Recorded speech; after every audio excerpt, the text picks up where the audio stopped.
ക്രൈസ്തവരുടെയും അക്രൈസ്തവരുടെയും ഇടയിൽ അന്യായ fan base ഉള്ളൊരു സ്ഥലം തന്നെയാണ് മലയാറ്റൂർ പള്ളിയും പൊന്നുംകുരിശ് മുത്തപ്പനും. ജീവിതത്തിൽ മലയാറ്റൂർ മല കയറാത്ത ക്രൈസ്തവരായിട്ട് വളരെ ചുരുക്കം ആൾക്കാർ മാത്രമേ ഉണ്ടാവുള്ളൂ. എന്റെ ജീവിതത്തിലെ ഏറ്റവും വലിയൊരു വഴിത്തിരിവും ഈ മലയാറ്റൂർ മല കയറിയപ്പോഴായിരുന്നു ഉണ്ടായത്. അടിവാരത്തു നിന്നും ഏകദേശം 1300 അടി വരെ പൊക്കത്തിലാണ് മലയാറ്റൂർ പള്ളി സ്ഥിതി ചെയ്യുന്നത്.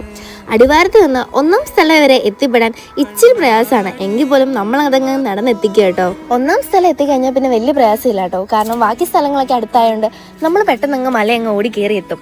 അതുപോലെ തന്നെ ഓരോ സ്ഥലം എത്തുമ്പോൾ സൈഡിൽ നമുക്ക് മെഴുകുതിരി കത്തിക്കാനും അതുപോലെ തന്നെ നമ്മൾ ക്ഷീണിച്ച് വരുമ്പോൾ നമുക്ക് വെള്ളം കുടിക്കാനായിട്ടുള്ള സൗകര്യങ്ങളും എല്ലാം അവിടെ തന്നെയുണ്ട്. ഞങ്ങൾ ഇത്തവണ വളരെ ഭക്തിസാന്ദ്രമായ ഒരു മലകയറ്റമായിരുന്നു കേട്ടോ. കാരണം ഞങ്ങൾ ഇത്രയും വർഷം മല കയറിയതിൽ ഇത്തവണയാണ് വളരെ നന്നായി പ്രാർത്ഥിച്ച് നമ്മൾ മല കയറിയത്.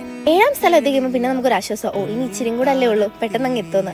അങ്ങനെ ഞങ്ങൾ 14ാം സ്ഥലം എത്തി കേട്ടോ. 14ാം സ്ഥലത്തെത്തി മുകളിൽ ചെല്ലുമ്പോഴത്തേക്ക് നമുക്ക് ഒത്തിരി ഇടകളിൽ നിന്നുള്ള ആൾക്കാർ അവർ തൂവൽ എഫേർട്ട് ഇട്ട് ഉണ്ടാക്കിക്കൊണ്ട് വന്ന കുറെ കുരിശ് നമുക്ക് കാണാൻ പറ്റും കേട്ടോ.